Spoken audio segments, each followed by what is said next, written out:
Hi, this is Isaac from Knock Loose. You're listening to Matt and Pete on Macho Grande. Today's podcast is brought to you by Audible.com. Get a free audiobook download at www.audibletrial.com/Macho Grande. Over 100,000 titles to choose from for your iPhone, Android, Kindle, or MP3 player.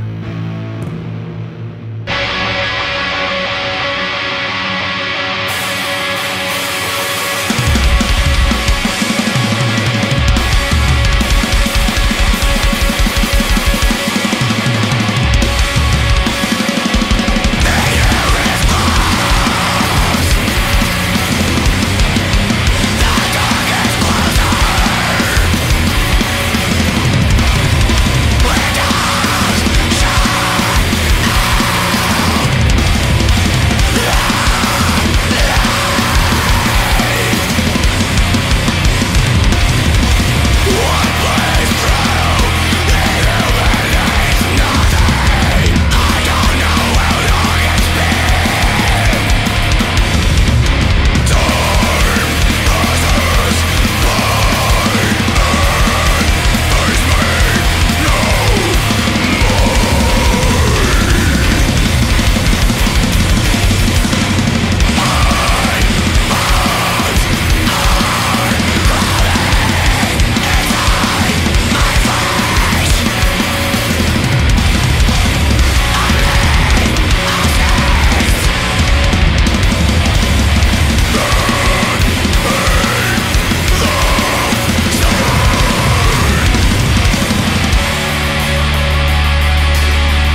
Hi guys, welcome to episode 201 of Macho Grande. I'm Pete. And I'm Matt. And we kicked off with Cult Leader.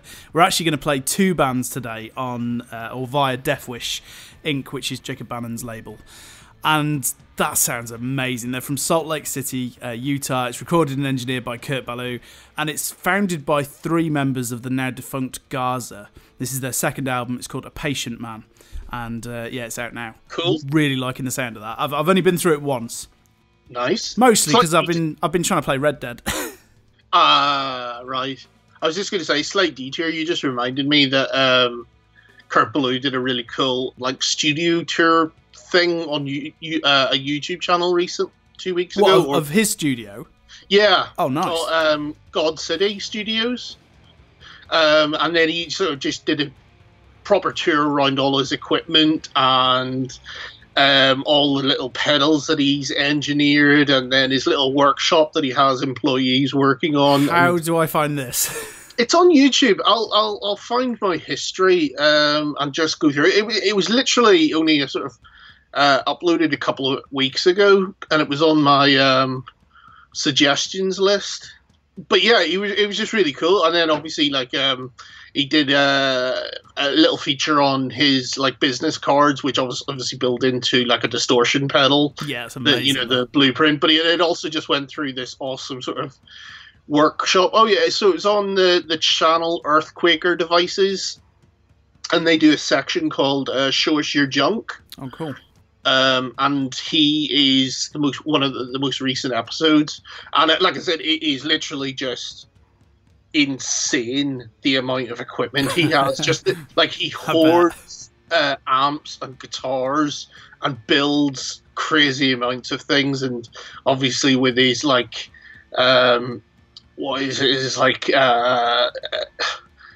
his industrial mathematics and engineering degree, he's just got a massive interest in sort of building things and how things work and taking things apart, and his studio is insane.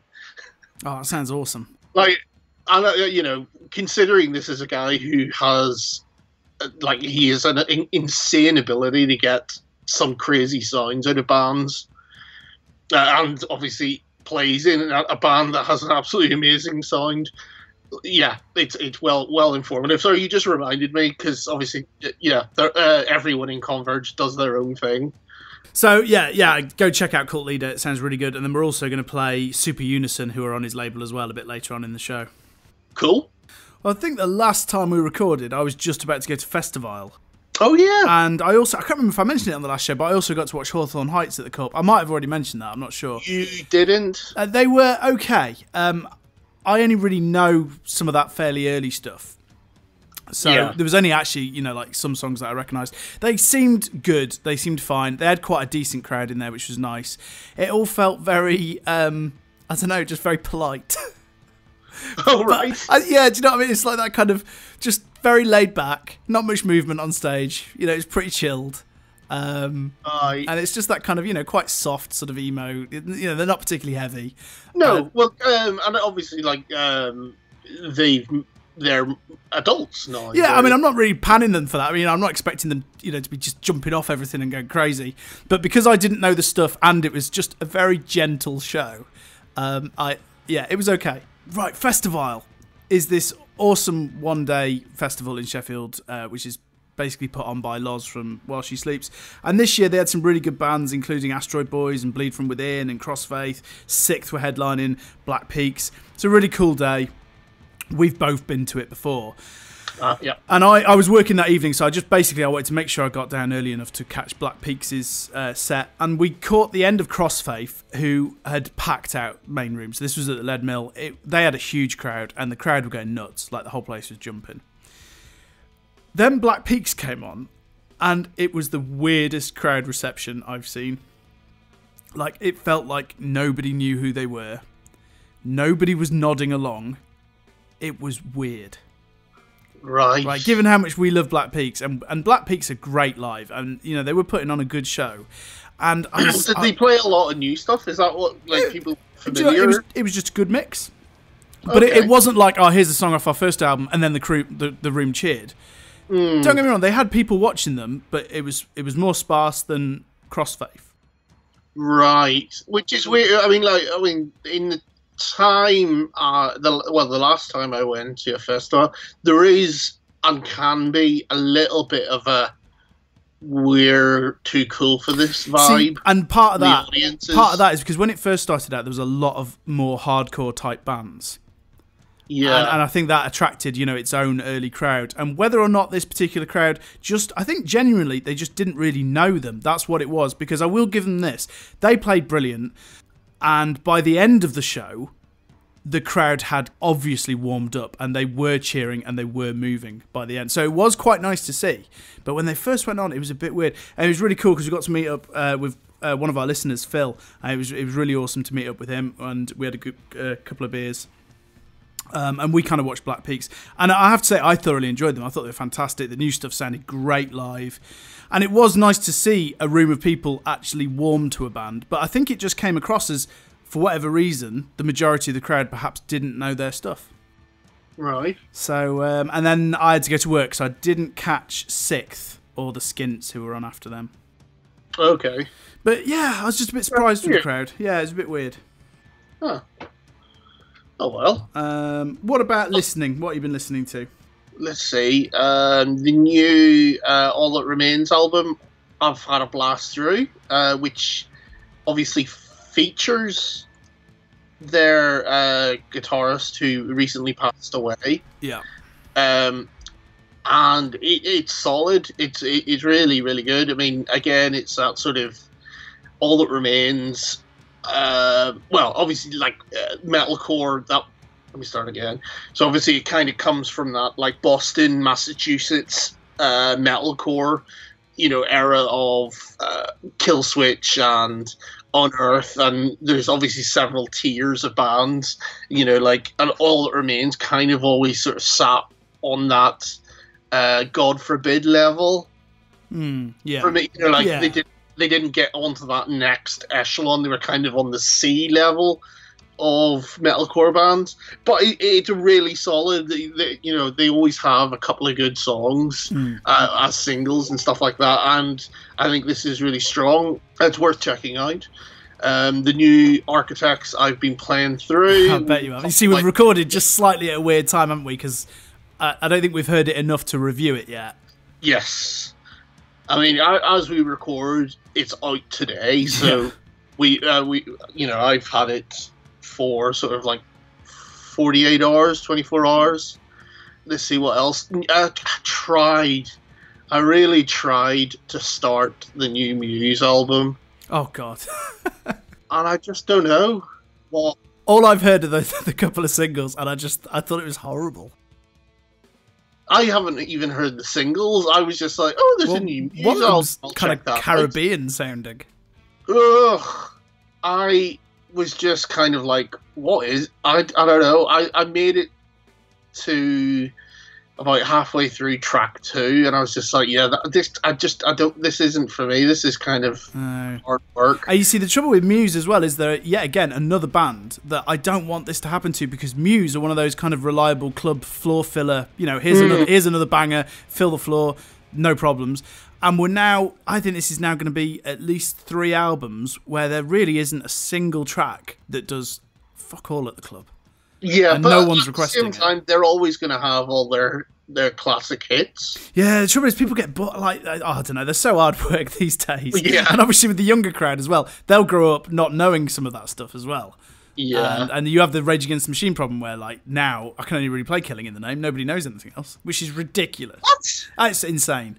Yeah, I mean, like, come on, the first album at the very least, it builds up her age. On a Saturday, on a Saturday I can get away with more, but on the Monday night, which really is just students, if I play anything other than Killing in the Name, it will only kill the floor. Well, that's their problem. Oh, totally. They need to sort themselves out and have a real rethink about their life choices. I'm right there with you. Yeah, it has been actually a couple of weeks since, so there has been a few things I've been able to cram in. Mm-hmm. I'm just going to quickly blast through it as well. The new Napoleon album is really good. Epiphany, their first album was pretty solid as well. And again, this is really interesting. Worth checking out. Black Tongue, their new album Nadir, is really good. The new Prodigy album, which I wasn't a fan of the singles. When listening to the album, it's actually pretty good. I'd not heard anything prior to it. What I've heard so far, it sounds far better than the awful last album that came out. Yes. I didn't like the last album. No, it's terrible. And when I heard the first couple of... they released 2 singles before the album came out. Because one of them's got Horror. I don't know if that was one of the singles, but that's a good track. That's not on this album. No, it is. It's like it's in the middle of the album. Oh, sorry, yes. The band Horror. Yeah. Yeah, you meant the track. Right, yes. Fight Fire with Fire is the track name. Yeah, that's really cool. Horror.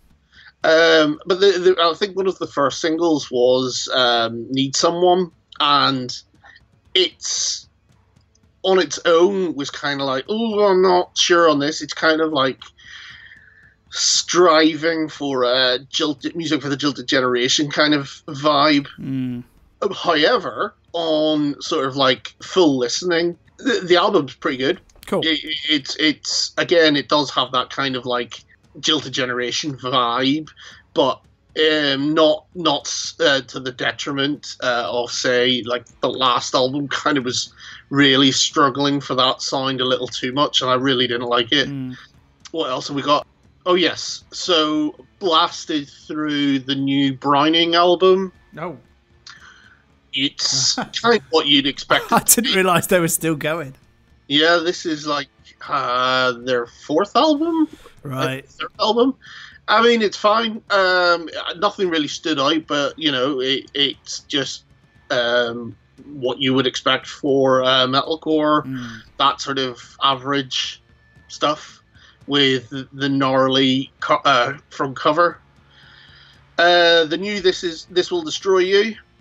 Oh, yeah. I need to listen to that. I really enjoyed that. The new... Oh, God. This came out a little while ago, but the death metal Rivers of Nihil album is really good. I've had that on several times. New All Hell the Yeti. I really like it. There's a couple of tracks on it that I'm not digging, but there's a really cool sort of southern groove with it all.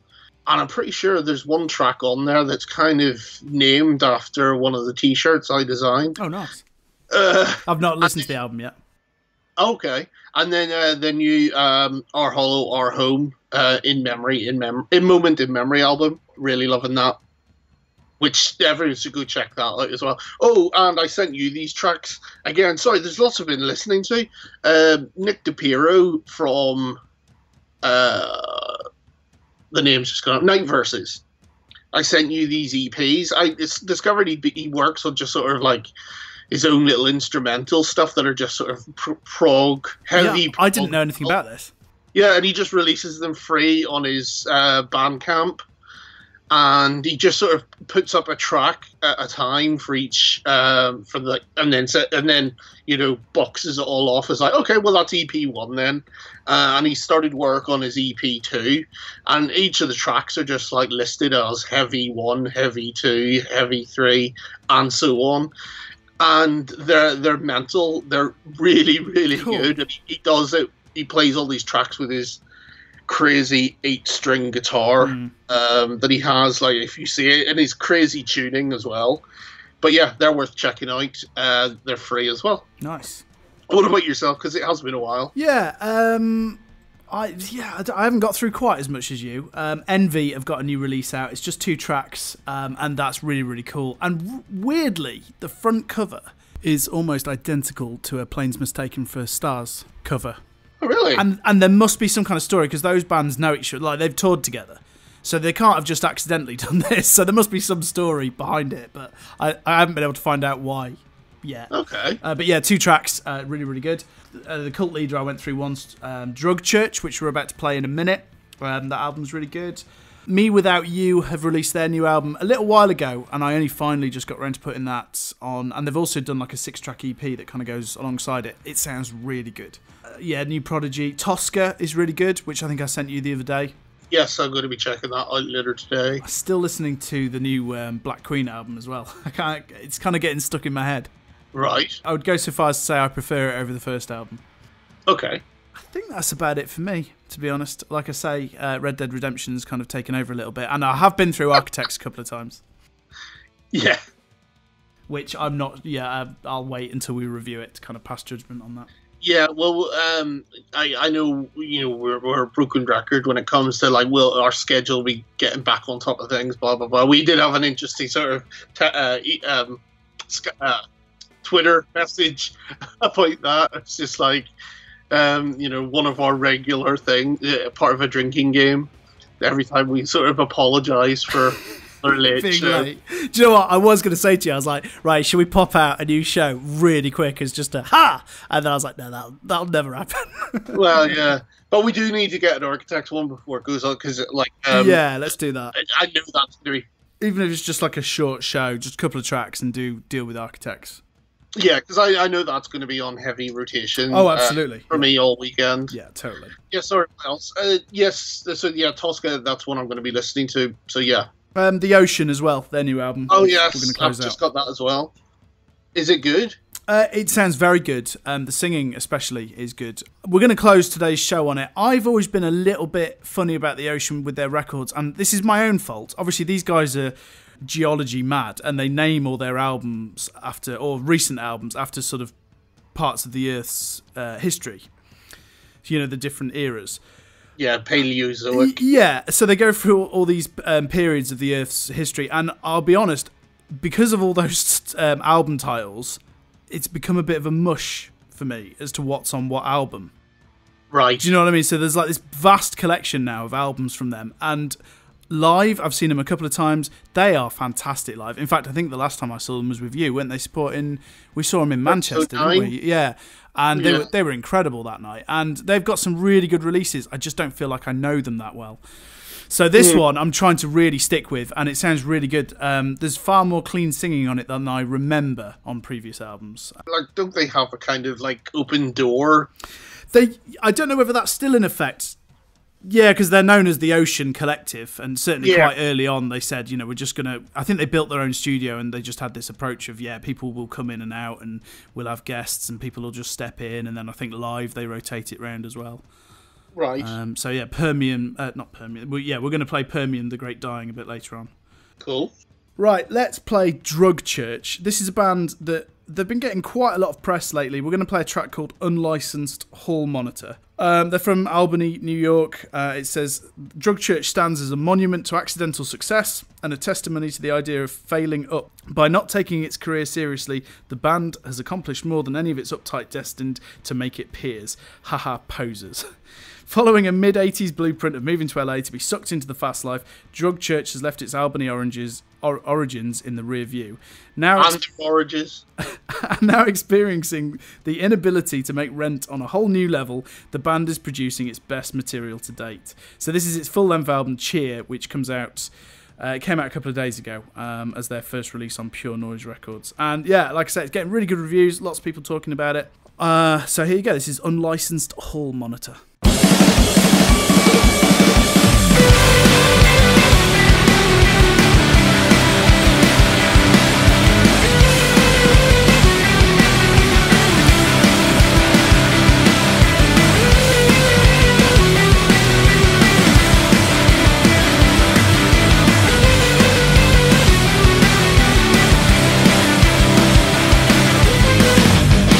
There's a guy with a search history darker than a sea tree.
So that was Drug Church, and yeah, as you just pointed out, that description would have made a good mystery band. I just felt like because they're getting so much press attention, it kind of had to be played rather than possibly not be played. But as a consolation, we do have a mystery box. We're doing a mystery today. box later, and if you know bands out there, if you want to get played on the show as well, your best chance really is to write the most batshit crazy press release, and then we'll include it as mystery box. Yeah, or if you know anything about me, seeing as I am pretty much a broken record on this show, just appeal to my sort of post-rock nerd nature, and you might find that that's the one I go with. We'll see. The one that's the most bleak. Yeah, yeah.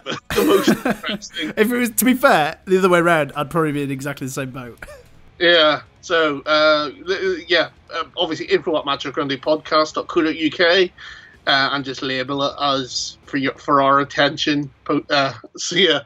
Let's go into the news. I've really not written down that much, and we're a little bit late with this first one, but we'll just quickly skim through the Download announcement, because we've not spoken about it, so I'd like to hear your thoughts.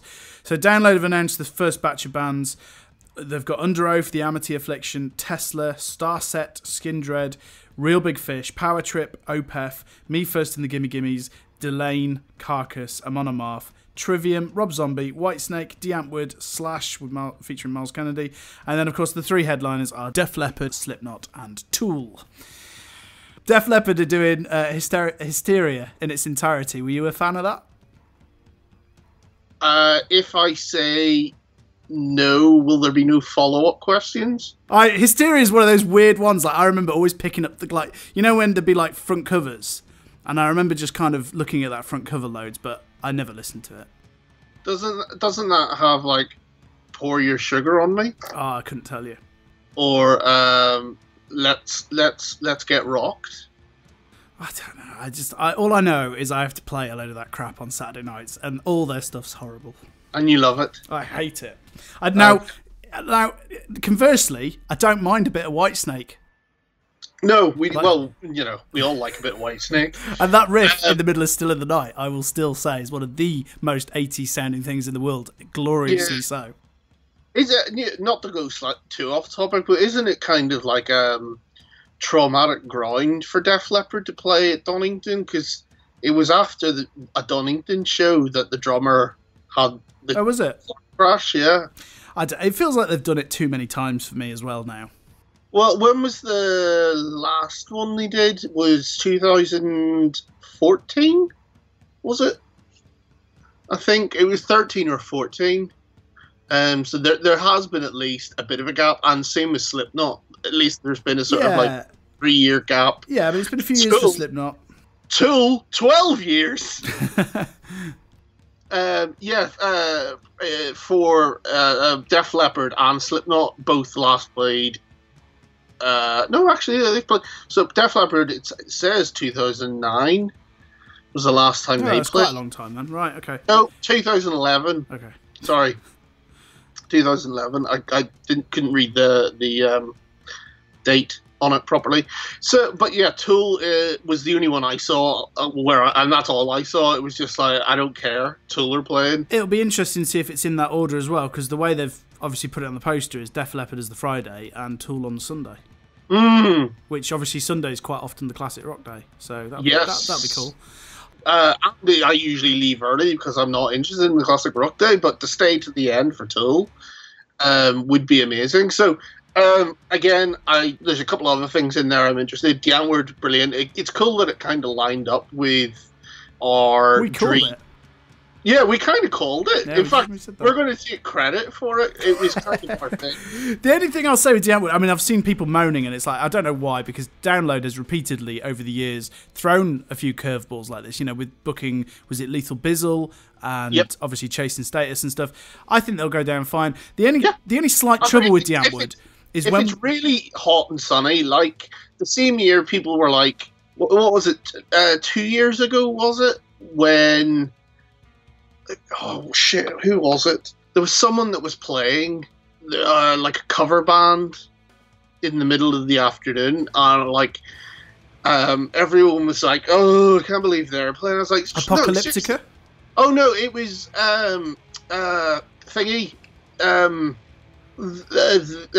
not Rage Against the Machine, the new version with. We had a Rage Against the Machine tribute band at Cup the other night called Rage Against the Machine. Rage? No, with it's the members of Rage, but it's got like. Oh yeah. I can't remember the name of the band. It's just gone out of my head. Audio Slave. Oh no! I'm playing you up, mate. But anyway, it was the year they played, and I remember saying, no, but they'll go down a storm if it's really sunny. And it was ace. And yeah, and you were like, actually, they were fantastic. It's the Public Enemy guys. What the hell are they called? Why can't I remember that? Yeah, it's just gone out of my head. And I can't remember the name of the other band. Their names have gone out of my head. Anyway. Prophets of Rage. Prophets of Rage. Bloody that's what it is. So you wouldn't think we were being paid to do this, would you? I know.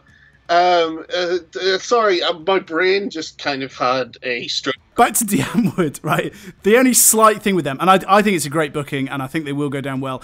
I just wish, like a few years ago, and especially when we called it, they had a couple of singles that had crossed over into our world. Like I Think You Freaky especially is a massive alternative tune as well.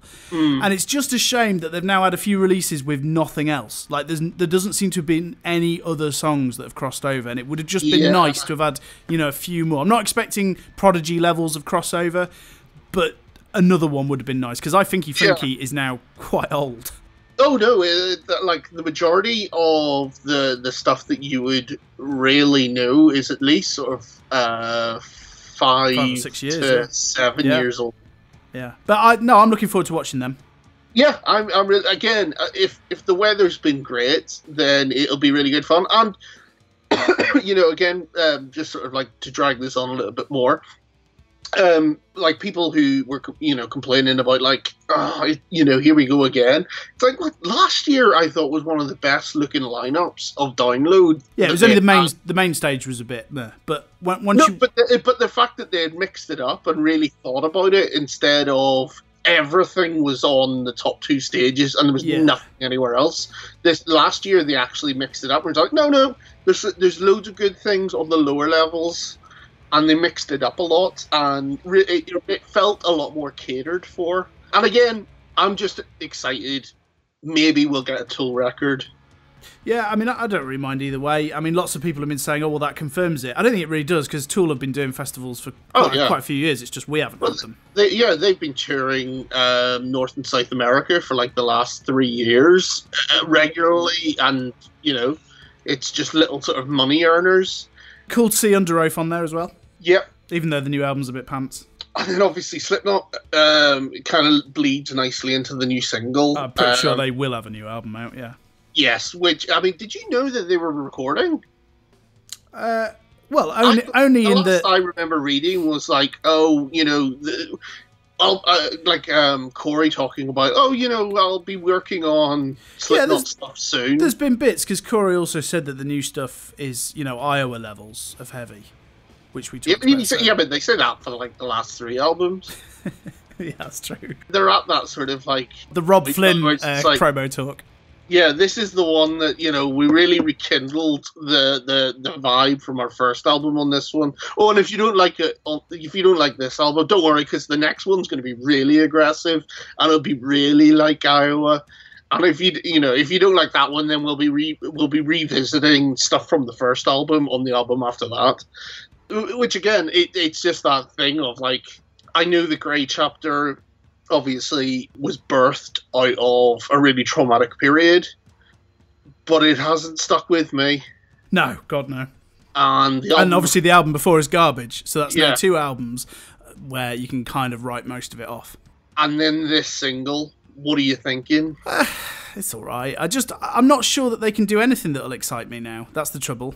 So all I really want from it is some club floor fillers, and then live for them to play enough old material that I'm still happy. Yeah, that's kind of all I need from them. a major difference is Corey's vocal style. I do like that he sounds like they have kind of distorted him a bit. So he Yes. sounds quite aggressive on it, which is good. I don't mind the chorus. I wouldn't say it's great. I actually don't like that opening riff. I think it sounds a bit daft. Like, it sounds like it's trying to be heavy, but doesn't. It sounds good by the end, where it's starting to go a little bit crazier. Yeah. I think the video is brilliant. Yeah, it's all right. I really like the video, just because it's weird and, like, not really anything, but because it's not really anything, it's kind of funny and something. I think you could have just trimmed a minute and a half out of the whole thing, and you'd have had a much... I didn't even really pick out a chorus, per se. It was just like, here's a vague. tune. Yeah, I'm not totally sold on it. It went down well at the club. Tried it for the first time the other day. Yeah. Which bodes well. Hopefully there'll be an album out that we can review, because it would... After the last couple of sort of like performances, it would be nice to have an album that has just a couple of bangers on it. I think it will be. I think it'll be. I think it'll have a good couple of singles, and I reckon it'll definitely be out before download. Yeah, I mean, I don't want much, because I don't expect a sort of like complete album, but it would be nice, or like a completely consistent album. But it would be nice just to have ones where the riffs don't feel so bloated, and it's just a bit more cutting, and like maybe it's kind of, like, I expect a bit too much from Slipknot, because they sort of like defined a genre twice with two different sort of big albums, two game-changing albums, like first and third, I assume. Yeah. And then obviously Iowa. I totally agree. Like cementing, there was like a great follow up, but like they did two big things on those albums, and then it's just not. They've kind of, it's been a facsimile since. That's it. I don't think they. I don't think they could pull off something like Iowa, and it be good. I think they can absolutely smash out Volume 3, but better. Yes, they're perfectly capable of doing that. Exactly, but instead we're getting the fourth album, All Hope Is Gone. Yeah, and I mean, think about somebody like Metallica, who, several albums in, suddenly came out with the Black Album. There is no reason at all why Slipknot shouldn't be able to do that. Oh, no, totally. And which, again, sort of interestingly leads on to the next story, where Joey Jordison did an interview recently where he was talking about he has new demos. I'd be interested to hear it. I mean, sure, but again, if it's demos from the All Hope Is Gone era, that seems to be their most kind of like bloated point. I wonder how he would have to, what channels he'd have to go through to actually release that, whether he's allowed to just put that stuff out there, or... Well, it depends if it's like the early stages of a demo where just literally just the drum demos. Yeah, well, no, it's like him playing, because obviously he can play guitar. Yeah. So, if it's just him in his home studio doing ideas that he anticipated being Slipknot songs, but yeah, we'll see. The only other thing I put down is that quite long-running music channel Scuzz is shutting down, which obviously anybody with Sky TV is you kind of had that, and you have Kerrang. Actually, was it available on other? Is it like a Freeview thing as well, or was it just Sky? I only ever knew it from having Sky. Since ditching Sky, I've not seen it, so it's probably been about 6 months now. So I couldn't tell you what state it's in now and what they're playing. But I mean, I've no idea what the reasons are behind this. I mean, I certainly know. I was reading the other day about just how many people are still cutting the cord, both in the US and the UK, from sort of satellite providers. Well, it's literally it's a product of the environment. I mean, you've got like YouTube has come in there where people can program their own video playlists. I'll be honest, I haven't missed Sky at all. No. So yeah, and that's the trouble with something like Scuzz. You've got so many options these days for just having your own thing and curated libraries and stuff. Yeah, and like Scuzz was obviously like amazing bands, and it was always the videos and the music that the other channel wasn't playing, and it was always cutting edge. It always kind of knew what was new and fresh and what audiences actually wanted, instead of playing the same videos from sort of 2001 over and over. Well, I think we joked about this a few weeks ago, but I mean, Kerrang literally is just like Chop Suey, American Idiot, Queens of the Stone Age, you know, and there's literally like 10 videos, Guns N' Roses, November Rain, and they just rotate round and that was it all day long. Yeah, everything that Bowling for Soup have done, All Time Low and Roland. Scuzz, I mean, I remember going off Scuzz a bit, but then they seem to keep bouncing back. Like, you could tell they clearly got the thinking caps on and basically like, right, no, we're going to do this direction for a bit now. And they sort of reinvented it every now and again. Yes, like there was a point where it sort of came back as like, no, we are the metal channel, and it changed all its idents to be like, we, full on metal. And then like loads of underground stuff used to get played as well. And like obviously, like every now and then they had a sort of presenter. There was, you know, there have been different people who've done. Yeah, it some were good, some were a bit shit. Yeah. And then they started doing like live shows and things like that recently, where, you know, they were recording sort of London shows and then broadcasting it and mixing things up, and again trying to curate things which you couldn't do on a personal level, say with YouTube. Because I don't know about you, but it's that sort of like, you know, having house parties where you can just like, oh, or, you know, like people come around for drinks and you just leave on Scuzz. And it's like, well, that's your soundtrack and it's a bit visual. Whereas now you could just stick on YouTube and, you know, add it to the playlist. Other people can come along and drop in their videos into the playlist and so on and so forth. Yeah, and it's that sort of thing with Magazine. I think they were just cut in that kind of like paying license fees, and then you're paying for a channel, and then, you know, paying for the license of playing the videos. Plus, you're trying to do all these other things of like recording shows and things. I think it was just a bit too much. Yeah, I mean, it'd be interesting to see if they come out with a reason, and also to see if something's going to try and replace it. I don't think anything will replace it. No, I think you're right. I think the best you could afford, or not afford, sorry, the best you could potentially sort of see is the people behind it moving to like a YouTube channel or something and continuing in some kind of new format. But again, it's you wouldn't be I don't know, because you wouldn't be able to just sort of like do videos in the same way. I think it's just a format that unfortunately is kind of dying off. Yeah, I totally agree. I mean, that whole, you know, I mean, it's going way back, but that whole sort of format of texting in which videos you wanted to play. Yeah. It's like, I mean, who's still doing that? No, totally. I mean, I remember like when I first discovered Scuzz back in sort of, what, 2003? I think it was whenever it first sort of launched, because I remember thinking, because I used to watch MTV2, or I can't remember if it had changed to MTV Rocks then, but like Kerrang had obviously been around for a few years. And then it was just like, what the hell is this channel? And I remember like one of the first videos I saw was Thrice Deadbolt. And it was just like, they're actually, you know, and obviously this is kind of before YouTube. So it's just like, there's a video for this song? I didn't even realize they had a video. Like, I had the album. And then like from that, I think like some of the bands they played following on for that was the debut single from The Bled, You Know Who's Seatbelt. Nice. And then Alexis on Fire. And it was just like off to the races. Like, I remember just going straight online and like buying those albums from Amazon. And just like discovering so many awesome bands from that channel. And then obviously I migrated to YouTube and online.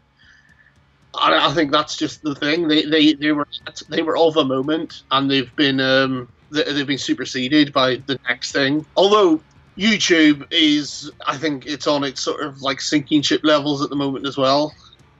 Possibly for maybe what we're looking at, it's doing crazy numbers with the younger generations. Yeah, like the kids now, like pretty much all the kids I teach, if we ever talk about TVs and film and stuff, they don't care about any of that. They just watch YouTube. YouTubers. That's all it is.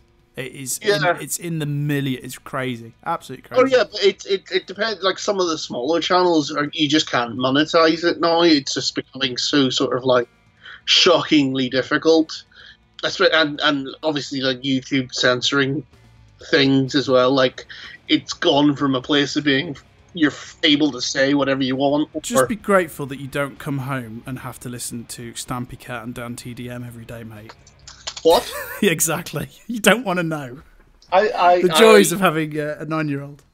I have no idea what you even just said. Right, anything else you want to talk about in the news?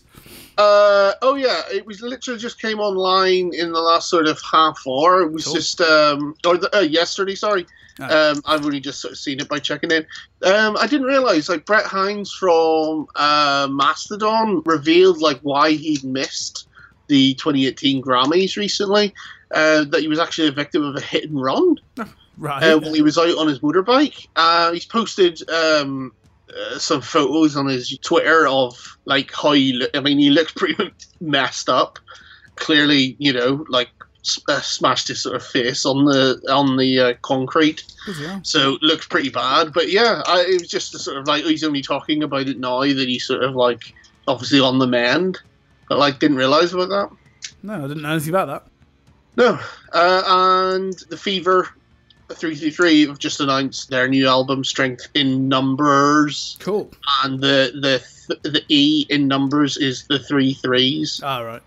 That they do. Oh, I hope that's good. Obviously Cool. very excited with that because, I've become rather obsessed with the Night Versus guys and Arik. Looking forward to kind of seeing what he does on this album. Cool. Let's play Super Unison, and then we've got a voicemail to play from Ross, and then we'll do the mystery box. So Super Unison they were formed in 2014, and they're actually named after a drive like, is it Yahoo? Is that how you pronounce that, drive like Yahoo? Yes, you. Yeah, Oh, yes. yeah. Yes, you. So they're named after one of their songs. This is their second album, which is called Stella. I was waiting for that. This is out via Death Wish, and it's been recorded by Steve Albini as well. Ooh. Sounds really cool. I'm going to give this a fair few listens this week. This track's called Falcon.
So that was Super Unison. Right, we've had a voicemail from Ross.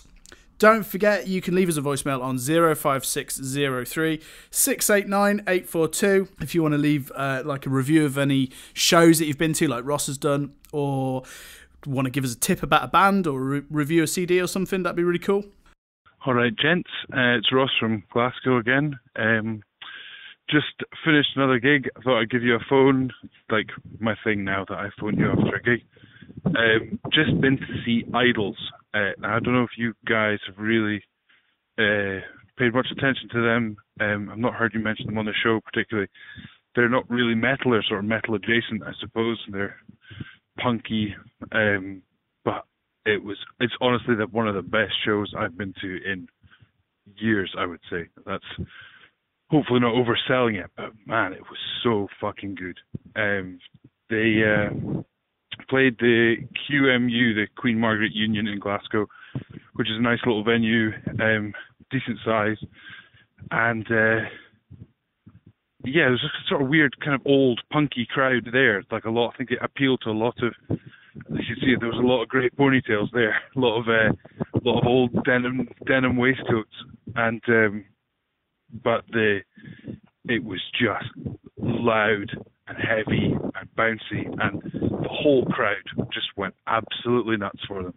And they've had a lot of exposure recently. They were on Jules Holland, rolling around in his piano the other night, and I think they're sort of, they get a bit of Radio 1 play, but they're all their stuff. It's so political. It's very left wing, which is that could divide the crowd, I suppose. But they're very strong with their message, and it's nice. It's nice to have passionate, intense music about political things when the world is so crazy right now. So they just, every single song, they got two off their 2 albums. Every single song they played was just an absolute stormer. Sweatiest, messiest crowd I've been in a long time. Standard Ross practice, I got right in the middle of it as quickly as I could, and had to get out pretty quickly because it was really, really crazy in there. And there was a bunch of people up on stage for their song Exeter. They just were great. It was so good. And I don't know if you, like I say, I don't know if you guys have paid an awful lot of attention to them, but I urge you to go listen to their album, check it out. It just feels fresh and new. And I guess in the crazy times we're in at the moment, it's bound to produce music that would be like a sort of counterpoint to that. And I guess, well, that's what this is. But I just loved it. So good. Anyway, that's me off home. So I'll speak to you next time. I'm going to go and see a band on Wednesday, so I might phone you after that. You never know. Right. Take it easy, guys. Bye. Right, many thanks for that, Ross. I've been listening to Joy as an Act of Resistance, and I've been playing some of the tracks at the club. I do quite like its energy and its sound. I just don't think it's quite my cup of tea. That's the trouble. So that's probably why I've not really talked about it on the show. Have you heard them before? I have not. No, I recognise the name, but I don't even think I have anything of theirs, so I'll have to check it out. Yeah, I'll pop it over to you, see what you think. There is a real buzz about them. I mean, you see they're getting talked about in the press a lot. They actually just played Leadmill a couple of nights ago, and they sold that out in Sheffield. So, right. Yeah, I mean, there really is a bit of a buzz. It's very interesting, though, because I would never have imagined it was an older, like, ponytail crowd. I just would have assumed they are much, much younger. So that's really interesting. Well, I'll obviously check it out. Again, not one I'd heard, so I did not even familiar with the buzz. So. I'll be interested to see what you think. They're not, like Ross is right, they're not heavy, and I'd say they're borderline, not like slightly more kind of NME than our world. Okay. I don't know. Yeah, there is something there. Now that he's sent that in, I think I'll go back and I'll give the album another go, because I mostly just hear these couple of tracks that I play at the club quite early on. Cool. So yeah, many thanks again for that. Yeah, thanks for phoning in. If anyone else wants to do that, the costs are relatively pence a minute. The voicemail is 05603 689 842. Should we do a mystery box? Hey! We've not done one of these in a couple of weeks, so obviously if you're new to the show, this is where I read out part of a press release that Matt hasn't seen, and I give him 3 choices. He's not seen any of these, he doesn't know who the bands are. He's going to choose one of them from my descriptions, and we'll play a track by that band, and we'll never know who the other 2 are. Never.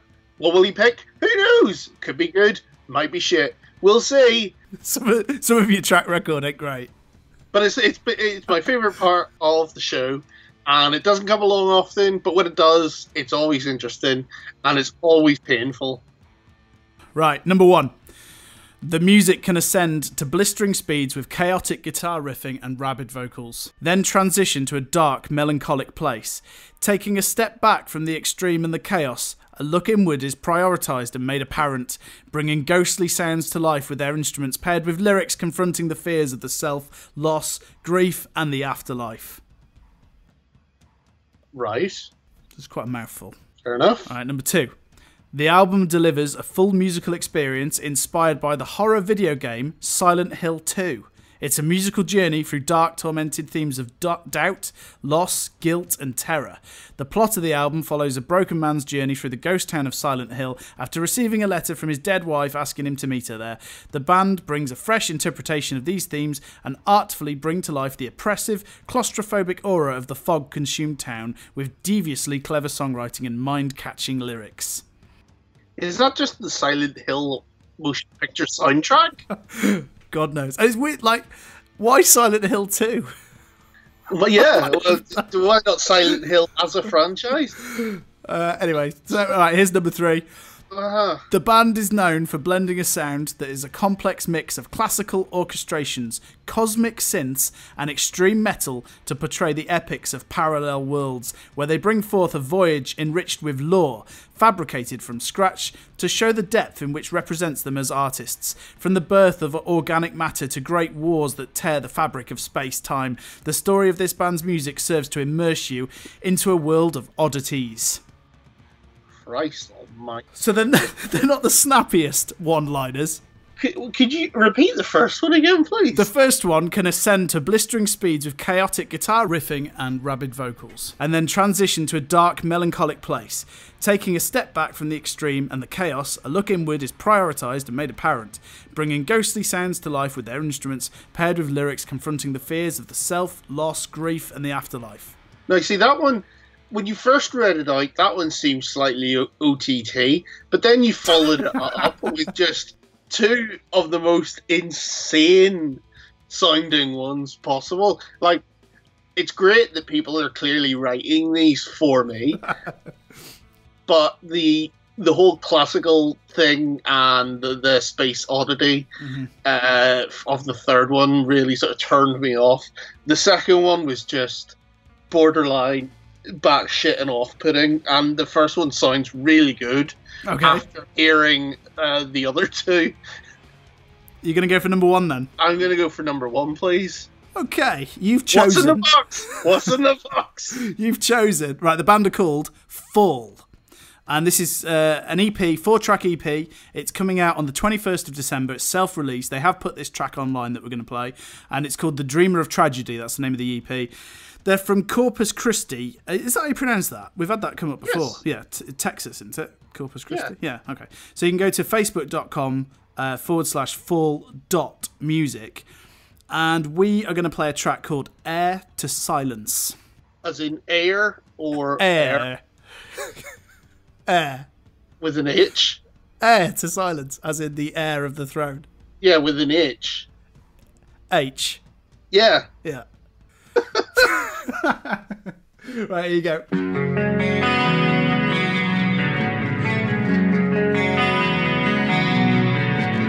Beckoning, oh beckoning, from places deep below. A peace alive,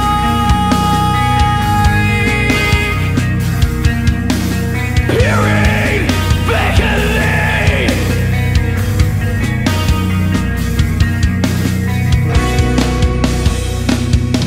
Hoping to see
So there you go. That was Fall. And go check out the Dreamer of Tragedy, which is a self-released 4-track EP out on 21st of December. I wasn't quite sure at the start, but it gets pretty good. Yeah, I mean, that shows promise. It says the album's out in December. They've got a couple of other tracks or an EP mini album on there, so Cool. might be worth checking out a bit more. But I mean, the show's promise. I still think I chose wisely this time, though. You really did, because one of them truly is quite special.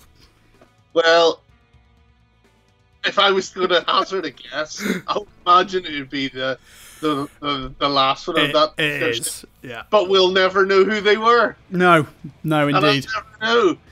But just going on, just basing that entire thing on the description, I'm guessing it's that one.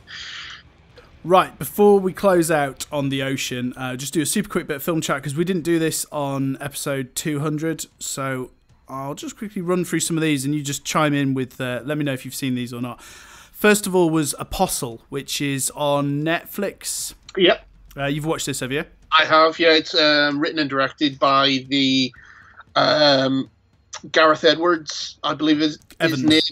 Gareth Evans, sorry, yes. Who did The Raid. The writer-director of The Raid 1 and Raid 2, and it's his first English language film.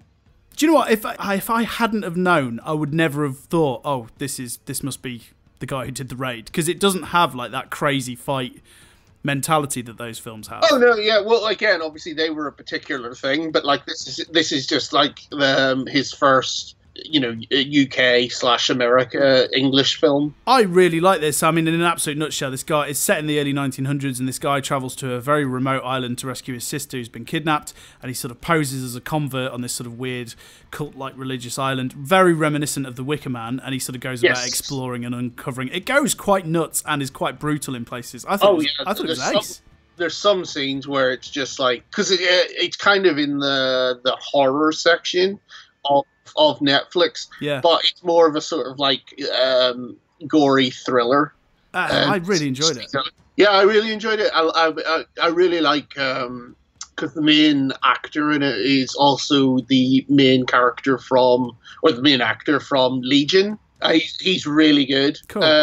And obviously there was an interesting sort of thing going on with him because he's kind of also a drug addict, so lots of crazy shit is happening with his withdrawals anyway, but then some stuff just goes batshit. I was really surprised at that. Continuing my John Carpenter, trying to catch up on all his stuff that I've not seen, I finally watched The Fog, because all I remember of The Fog is it's kind of being on in the background at a band practice once when I was about 13 or 14, and I really couldn't remember anything about it. I really enjoyed it. I thought it was ace. Yeah, it's a great film. It's obviously got that really cool monologue with the old sea captain. I thought it was wicked, and also Assault on Precinct 13. I watched that, and that was brilliant too. I absolutely loved it. The music on that is just that's awesome. Like one of the best parts. I think that's one of his Carpenter's best soundtracks. Is that and what some of the stuff he did on The Thing, because the rest of it, The Thing is done by it's Italian composer whose name I can't remember. But yeah, Assault on Precinct 13, but it's got that really cool dun dun dun dun. Yeah, that's it. Yeah, it's nice. Yeah, cool. Sticking with the 1980s, I also finally watched Where the Buffalo Roam, which is I think it was in 1980, which features a very young Bill Murray as Hunter S. Thompson going through. It kind of nods to several of his works throughout the film, and it's more of a sort of biopic-ish film, unlike Fear and Loathing, but also includes kind of vibes from Fear and Loathing because there's bits of that story in there. Yeah, definitely. Yes, I loved it. I thought it was absolutely fantastic. Yeah. And obviously I'm a big fan of Fear and Loathing, so it was quite funny watching this, because obviously this was filmed way before Johnny Depp did his version of Hunter S. Thompson. And I've seen various documentaries about him as well, and they both just pull him off to a T. Yeah. It's so good. So yeah, I really enjoyed it. It's like when you watch it, you're kind of like, oh, it's it's Bill Murray doing a Johnny Depp Hunter S. Thompson, and then you go and watch Hunter S. Thompson. It's like, no, they're both doing Hunter S. Thompson. I thought it was great, and although I've read some of his stuff, I didn't really know the Campale trail story, so that was really cool. And obviously the Dr. Gonzo version his attorney, played by the late great actor whose name escapes me. But yeah, I didn't really know who that was. Well. Oh, because he plays the dad in Everyone Loves Raymond. Oh, okay, right. Because obviously Benicio del Toro does an amazing job of him in Fear Yeah. But he's really good in this. Again, it's just great. Really sort of like, again, you get to see the sort of more torturing of his editors, and like the sort of overspend. And I love that there's just this party, even though he's left, there's just this continuing party going on in the hotel room, and it's just getting bigger and more out of control. You have the NFL tickets and go to this room, have a party, and then just inviting or taking hostage the bellhop and things like that, and just really insane. But again, kind of hit upon those sorts of things in Fear and Loathing as well. So I got a really nice double box set. Oh, cool! When Fear and Loathing came out on DVD. They did a double box set of it and Where the Buffalo Roam, and I was like, what the heck? Bill Murray, who's one of my favourite sort of 80s actors, played Hunter before.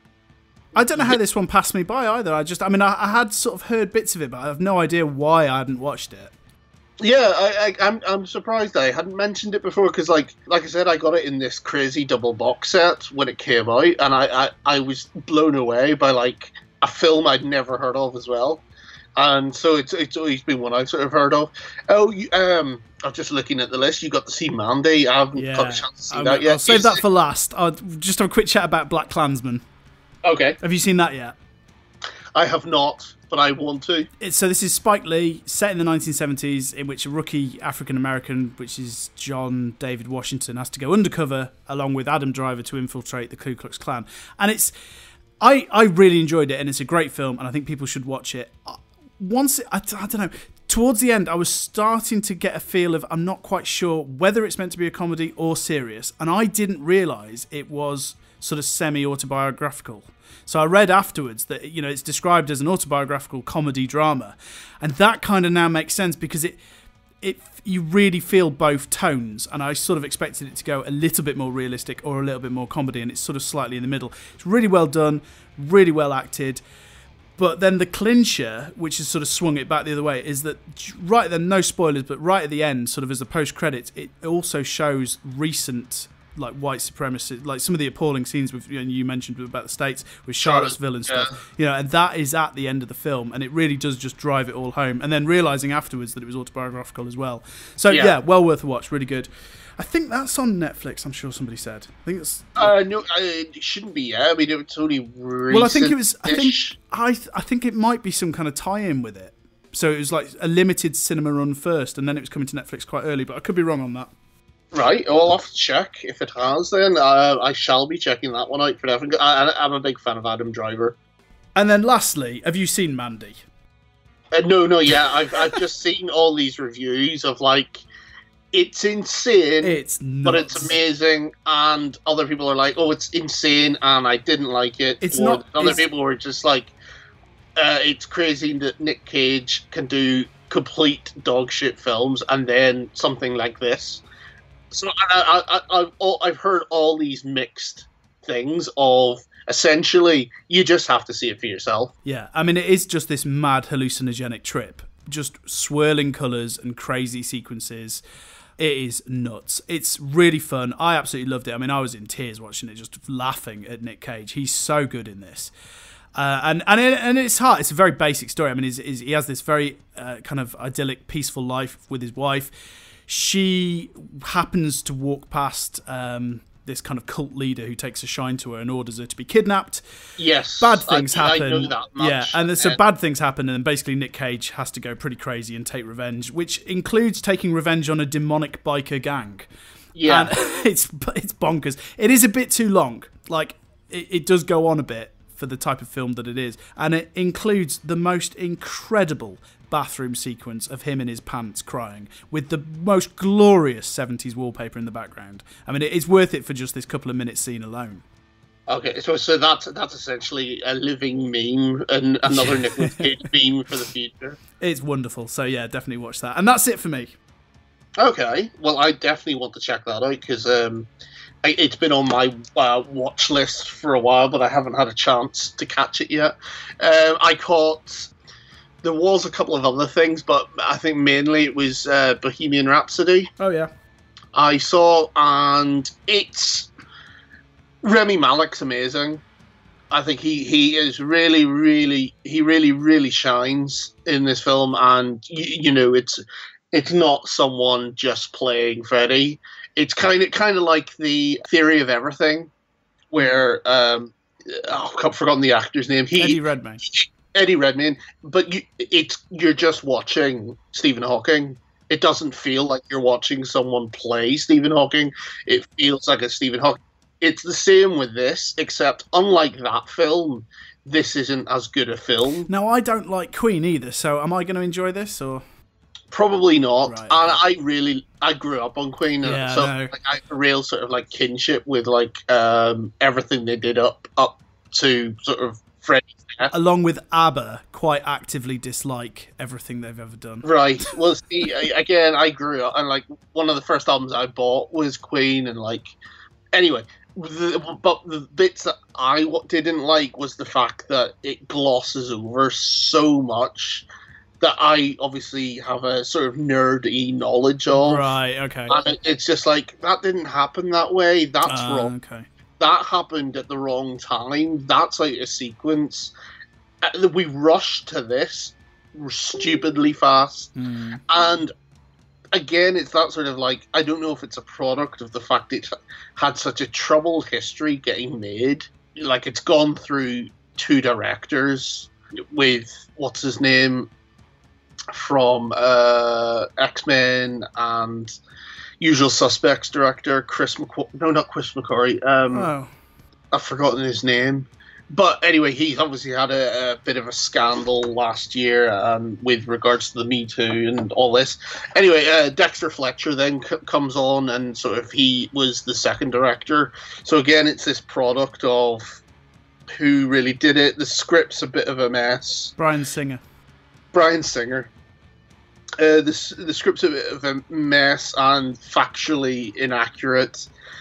But it's a really good music video, and above anything else, Remy Malek is amazing. Right, okay. Like, he really shines in this. Like, it would be a piss poor film without him in it, but with him in it, he make it like he's the star power about it. And obviously the soundtrack is really good. I love that side of it. I love, but he deserves to be in a better film. Right, okay. If that makes any sense. Like, the script and quality of the film don't do his performance justice, because he's brilliant, and there's so many good things that they could have covered that they just kind of gloss over, like just just Freddie. I mean, like, because they kind of try to make it about the band when clearly the more interesting person, especially because of the performance, is Remy. But yeah, so for that reason, I'm just kind of like really disappointed. But at the same time, he's really good. So it's that kind of like, I don't know really how I feel about it, because he's brilliant, but the film's just mediocre. Okay. Yeah. Anything else? No, there's a couple of things on my to watch list, but I haven't got around to watching them yet, so I'll hopefully do it this weekend. All right, well, we're going to close out today's show on the ocean. So don't forget, just before we go, Matt, you read out the voicemail earlier, but obviously if you want to send us an email, it's info@machograndepodcast.co.uk. Let us know if you're going to any shows, and as I say, if we're going to shows and you're going, then it was really cool meeting up with Phil. I had a few beers, that was really cool. Hopefully he still listens to the show after meeting me. And get in touch, let us know what you're listening to. info@machograndepodcast.co.uk, at Macho Grande Pod on the Twitters, Macho Grande Podcast on Instagram, and Macho Grande Podcast on Facebook. Come join us, chat with us, follow us on all of those things, and just tell a friend. Write a review about the show on iTunes, that would be amazing. Tell a friend. steal their phone, hit subscribe, whatever. Just turn other people onto the show if you think they'd be interested in discovering new bands. So, yeah, here is the Ocean. As I said earlier, they've got like 8 albums and they've got other stuff out there as well. And much as I love this band, because all their album titles are things like heliocentric and anthropocentric and aeolian and precambrian and stuff, it's all just become a bit of a mush for me. Yeah. And some of them are double albums as well. Do you know what I mean? Like, it's a lot to get through. So, but they're an incredible band, and if you get a chance to go see them live, they're absolutely fantastic live. Their new album is out now via Metal Blade, and this one is called I don't even know how you pronounce this. Phanerozoic, is that right? Phanerozoic. I've not even heard of that phase. Phanerozoic 1. The album. This is the album, Paleozoic. Yeah. I've heard of Paleozoic, but I don't know what. Yeah, Paleozoic. Phanerozoic. Yeah, whatever. I thought you were trying. I was looking at the track name and I was like, I can do the track name. The track name is. What word is he trying to pronounce? Permian. This track name's nothing like that. Permian, the Great Dying, this track's called. So, yeah, very good album. Go check them out, and we'll see you very soon for Architects. Please send us in your thoughts on the new Architects album. Cool. See you later. Speak to you later.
Since the day that we were born.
Macho Grande? No, I don't think I'll ever get over Macho Grande.